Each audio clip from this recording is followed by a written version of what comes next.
सुनिए कहानी एक राजा की। एक राजा किसी कार्य के लिए अपने राज्य से एक लंबी यात्रा के लिए निकलता है। सारे गांव वाले उन्हें छोड़ने आते हैं। राजा जैसे निकलने वाला होता है, गांव का एक आदमी उनके पास आता है और उनसे कहता है कि राजा साहब, जब आप जंगल से गुजरेंगे तब आपको 2 फुट का आदमी मिलेगा और वह आदमी आपको लड़ने की चुनौती देगा। आप उसे जान से मारे बिना आगे मत बढ़ना। अब राजा उस आदमी की बातें सुनकर यात्रा के लिए निकल जाते हैं। 2 दिन बाद राजा जंगल में पहुंचते हैं। वो जैसे ही जंगल में पहुंचते हैं, उन्हें 2 फुट का वह आदमी मिल जाता है और राजा को लड़ने की चुनौती देता है। अब राजा उस 2 फुट आदमी से लड़ने के लिए तैयार हो गए और लड़ाई शुरू हो गई।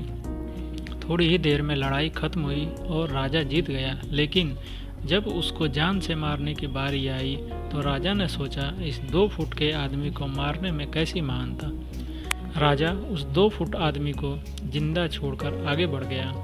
2 दिन बीते, वह आदमी फिर राजा के सामने आया, लेकिन अब वह आदमी 4 फुट का था। उसने फिर से राजा को लड़ने की चुनौती दी।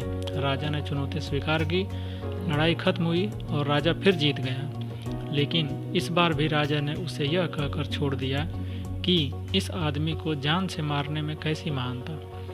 2 दिन और बीते, वह आदमी फिर से राजा के सामने आया, लेकिन अब वह आदमी 6 फुट का हो गया था।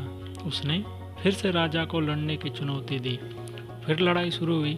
राजा फिर जीत गया, लेकिन इस बार भी राजा ने उसे जिंदा छोड़ दिया। अब इसी तरह राजा उसे छोड़ता गया और वह आदमी हर बार 2-2 फुट बढ़ता गया। और एक दिन ऐसा आया कि वह आदमी राजा से भी बड़ा हो गया। उसने फिर राजा को लड़ने की चुनौती दी, लेकिन इस बार राजा थोड़ा डर गया।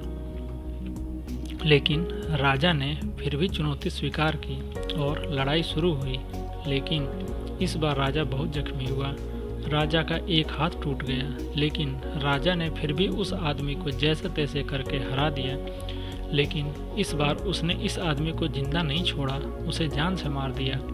दोस्तों, अब आप मुझे बताइए, महानता किसमें है? जब उस राजा को यह बोला गया था कि जंगल में तुम्हें 2 फुट का आदमी मिलेगा जिसे जान से खत्म किए बिना आगे मत बढ़ना, फिर भी राजा ने उसे महानता दिखाते हुए जिंदा छोड़ता गया, जो कि आगे उसे बहुत भारी पड़ा और राजा को अपना एक हाथ भी गंवाना पड़ा। अतः अब मैं आपसे कहना चाहता हूँ कि आपकी ज़िंदगी में कितनी भी छोटी से छोटी समस्या आए, उसे ख़त्म किए बिना आगे मत बढ़ना, क्योंकि कल को वही छोटी समस्या आपके सामने एक बहुत बड़ी बनकर आ जाएगी। इन छोटी छोटी समस्याओं को हल करने से आपको अनुभव होता है और बाद में आपकी ज़िंदगी में कितनी भी बड़ी समस्या क्यों ना आ जाए, आप उसे भी बड़े आराम से हल करके आगे बढ़ सकते हैं। धन्यवाद।